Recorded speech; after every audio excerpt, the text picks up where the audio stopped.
What's going on, everyone? It is Paul, the 920 Trader with 920 Trading and Trading Dakota. Today is Tuesday, July 16th, 2024, and this is how we traded SPY today. But first, before we get there, folks, if you enjoy our videos, please go ahead and give us a like and a subscribe. Don't forget to turn on your notifications. That way you can be notified when we drop new content, which is just about every day, and sometimes on the weekends. But here we go, folks. Here we go. And also don't forget to leave us a comment and share, because, folks, sharing is caring. I just got caught kind of looking at this screen just a little bit, folks. All right, so let's get going. Let's get going, folks. Okay, first thing right out of the gate, folks. Pre-market high 562.86. Pre-market low 560.51. Okay, we got $2.30, folks. $2.30 is plenty to work with, folks. We can work with that all day long. You know, it becomes an issue, when we're dealing with, 75 cents or $1 or something like this. And then it just tends to kind of bounce around, not do a whole lot. But again, we got pre-market high sitting up here. We got pre-market low sitting down here. Now, we do have a gap. We have a gap at 561.50. And I can't even believe that I'm saying these numbers, because these numbers, to me, are just so ridiculously high. But, folks, it is what it is. We play what we have. And it is what it is, folks. It is what it is. So let's get going on the day, folks. What do we look like? Well, I decided, and you can see based on this right here, I decided to take calls early in the day, folks. I was looking for this 563.77. I kind of thought we'd get a punch back to the upside. We did not get a punch back to the upside. Why did I take it here? Well, we're a few minutes into the day. You remember back from a couple weeks ago, we had almost the same exact setup. We pushed above, we got above that pre-market high, and took out that next level, and then it just ran like $3. This was not a FOMO trade, but it was just one of those that, bottom line, it didn't work. Closed out the trade right in here. So it wasn't bad. It wasn't a bad loss. We get that couple of double crosses to the downside in here, just kind of bounced around a little bit. And again, we got up here a couple of different times, came down here to VWAP, ran back up. But again, it's just one of those that bottom line is it did not work out. Closed out the trade. And like I told the group, they said, how did you get into puts, so easily? And I said, well, we were too close for missiles, so I switched to guns. And that's essentially what I did. I just made the decision. And that's the question that you have to ask yourself before you ever put on a play.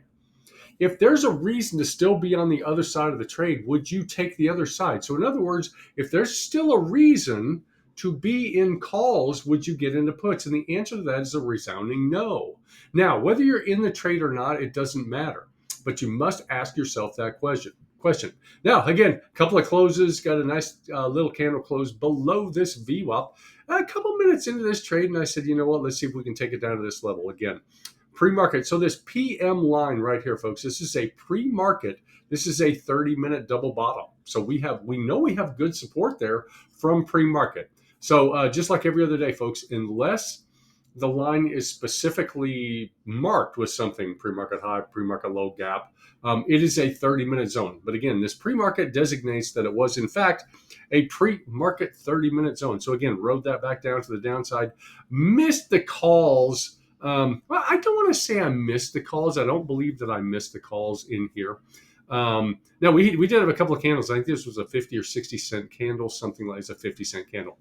I'm not taking a position on a 50-cent candle, folks. Now, I did have a nice little scalp out of this deal. Again, we came down here. We tested the 20. So we tested the 20, came back, recaptured the 9. Waited until we got above VWAPs, or above the 920 VWAP and all of that. My stop on this would have been a breach below this VWAP right here, because it would have kind of invalidated this play back to the downside. In this trade for, I don't know, 3-4 minutes, nice trade back to the upside.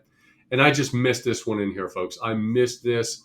When you have a double cross to the upside on an otherwise kind of an uptrending day, when you're making higher highs and higher lows, you take that double cross to the upside. It's an aggressive move, but yes, you absolutely take it.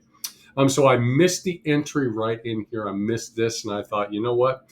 I got the cross to the upside. So at this point, when I missed this, I said, okay, let's wait for the cross to the upside. and then that first green candle closed. So again, another little scalperton in here. Now, at this point, I think I went to lunch at this point. I said, you know what? I'm just going to I'm going to go to lunch because I was hungry. Nice, beautiful play back to the downside. I know there are a few people in these plays in here. So we had this cross to the downside here, another cross to the downside over here. And then, I got back from lunch and we just kind of consolidated a little bit. Now, if we zoom out on this day, you can see that we had some really nice setups. Setup to the upside, downside, upside, another one to the upside, two really good plays back to the upside. And then we started working our way down, And again, these areas in here, they're not the most conducive for trading. But I did take a play right in here and took another loss on the day. So, I took that loss right out of the gate and had a nice little couple plays in here. Now the result. Let's talk about this real quick, folks. It wasn't a bad loss, but nevertheless, it was a loss. I had my defined risk right around this area. If we, breach this area back to the downside, I'm taking myself out of the play. Again, pre-market high right in here. So I took myself out of the play and I stepped away from my desk for just a few minutes. And then what did I do? I missed the play to the upside. And that's one of those you look back on it and go, should I have closed? And I'll let you guys kind of answer that. Should I have closed this trade when it went against me here? Now, we have the benefit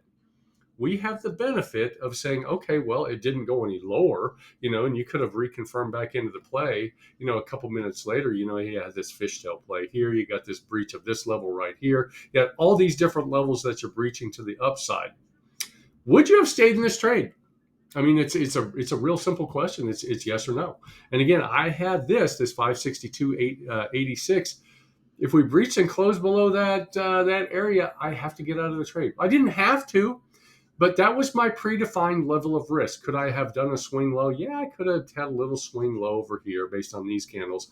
But again, if we push down, I thought we might make that lower low over here. But again, didn't really worry about it. Was not in the play. But again, that was a really nice setup. I was not around my computer for that setup. Now, as you can see, at this point, we're getting late in the day, folks. So we are into the last hour at this point. Nothing really in here. And so I'm kind of taking a flyer on 350 today. So at 350, I'm looking left. I don't have necessarily a strong level. I'm sure if we look at it on a higher time frame, like on the 5 minute, yeah, you could draw up. You got some support down in here. So 17. So let's call that 17. So okay, you got 17 right in here. Yeah, you breach that back to the upside. But I took one of those that I very rarely do. I took an intra. Basically, when this 350 candle started to print, I said, you know what? I see a lot of volume that's starting to pour into the play, so let's go ahead and see if we can take that to the upside. It ran. I mean, this was just from a percentage standpoint, because you can buy contracts in the money or at the money, SPX contracts for very inexpensive, and you can load the boat. No, I didn't load the boat, but I did buy a few. So again, it was a very nice play to the upside. Thought about taking it out right in here because this was the yesterday's high. We can call that yesterday's high. We can call that the pink line. I gave it just a little chance, pulled back just a little bit.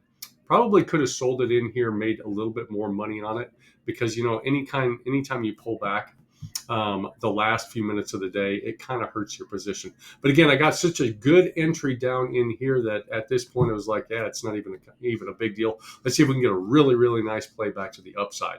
But overall, if we were to grade overall today, I don't know how I would grade it. I would say there were some really super nice setups. I missed a couple. Again, this is probably the one right in here that's probably that trade that I wish I would have not stepped away from my desk for a few minutes because, again, it would have been a really easy play to jump in on after the fact. And again, it's already printed. It is our ability as traders to get into trades when we're supposed to get into trades. We can't see the print.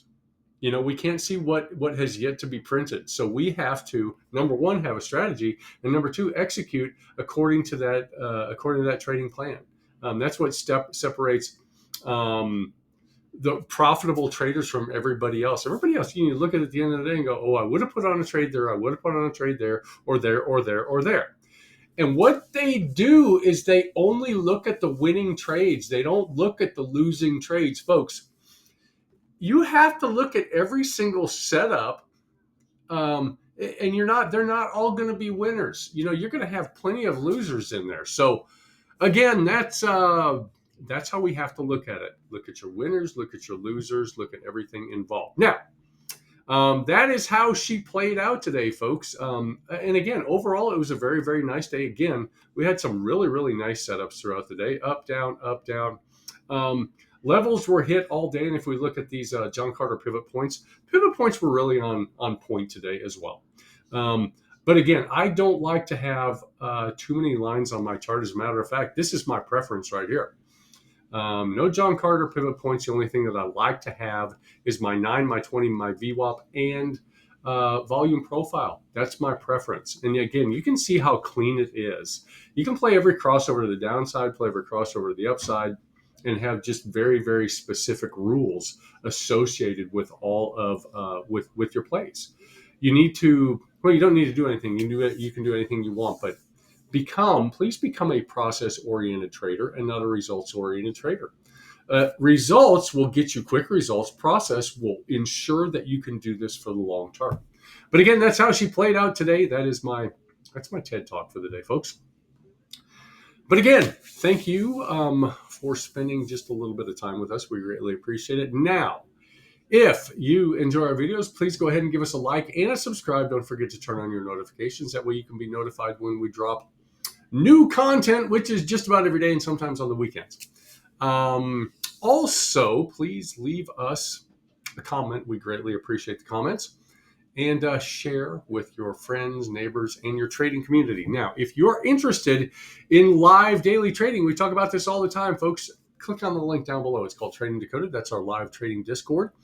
We go through every single one of these setups every single day, folks. And the goal, individually and as a group, is to get better every single day, just a little bit. And again, folks, by getting a little bit better every single day, just think about where you're going to be a month, 6 months, a year from now. You will be better. You absolutely will. But again, the link for that is down below, Trading Decoded Discord.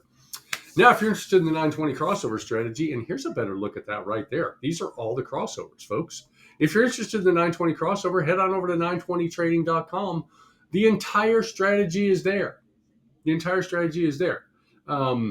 You don't need to spend thousands of dollars on a super secret strategy that's neither super nor secret. Everything's already out there, folks. You don't need to spend thousands of dollars on it. But anyway, that's how we did it today, folks. And again, thank you for spending a little bit of your precious time with us today. It is greatly appreciated.